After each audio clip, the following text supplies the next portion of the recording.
Des médecins révèlent leur vision des tests présumés US sur les humains en Géorgie et l'information concernant le laboratoire Richard J. Lugar en Géorgie, qui aurait réalisé des expériences sur des patients et des tests d'armes biologiques, selon l'ex-ministre géorgien de la sécurité de l'État, Igor Giorgadze, ont été commentés par des experts dont les conclusions sont loin d'être rassurantes.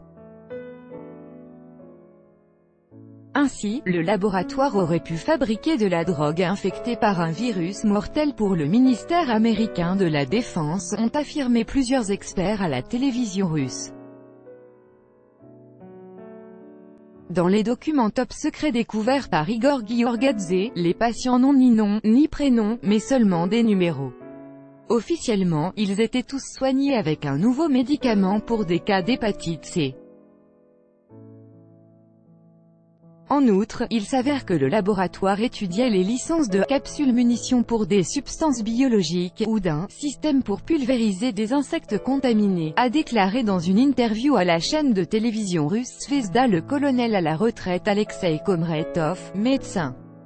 C'est un simple drone, avec une petite boîte chargée de moustiques. Au moment voulu, la boîte s'ouvre et les moustiques viennent piquer les civils ou les militaires. En fonction du secteur où la boîte les a libérés, a-t-il expliqué. D'après Archil Tchekoïdze, président de l'ONG Choix Eurasien Géorgie, la partie américaine, qui a investi dans le laboratoire plus de 300 millions de dollars, environ 258 000 €, a tout de suite divisé les sphères d'influence. Il s'agit de deux blocs. Les chercheurs géorgiens travaillent dans l'un et les scientifiques américains dans l'autre. Seuls les Américains ont accès au second bloc, a-t-il affirmé à Zvezda.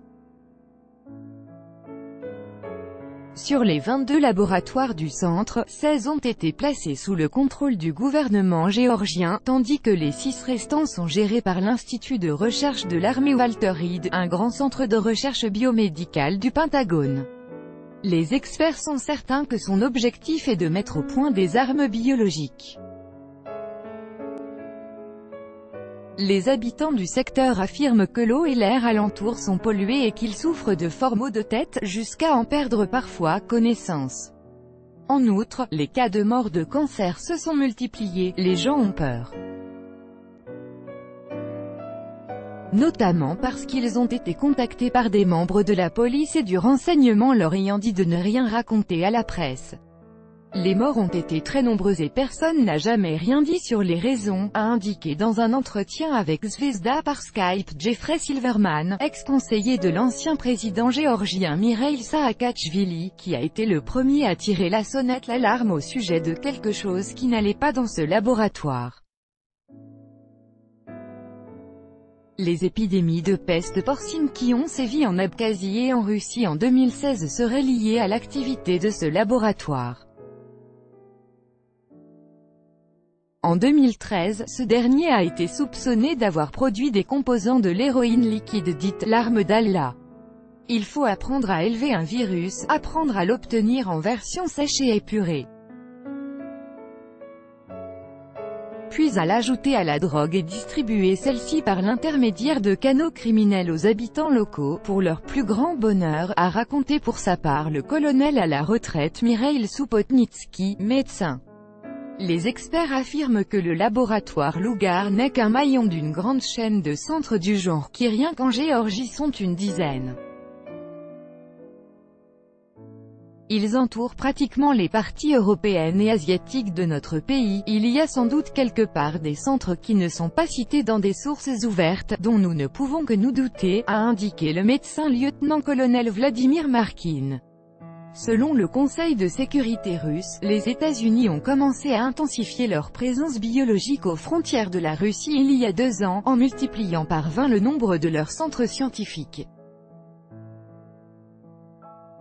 C'est évident, il s'agit de l'étude du théâtre d'opérations militaires, c'est-à-dire des préparatifs d'une action de troupes sur ce territoire. Toute autre explication me semble tirée par les cheveux, a affirmé à Zvezda le colonel à la retraite Alexandre Pretetchensky, médecin. Igor Giorgadze ne souffle mot des sources où il a puisé les informations secrètes. Quant à la Géorgie et l'Occident, il nie l'authenticité des documents. Pour le ministère russe de la Défense, les documents présentés par Igor Giorgadze prouvent que Washington viole la Convention sur l'interdiction des armes biologiques qu'il a ratifiée en 1972. Moscou a demandé vendredi aux États-Unis de fournir des informations sur cet établissement. La défense russe entend étudier les documents cités par Igor Giorgadze. Washington a pour sa part démenti ces allégations et les a qualifiés d'absurdes.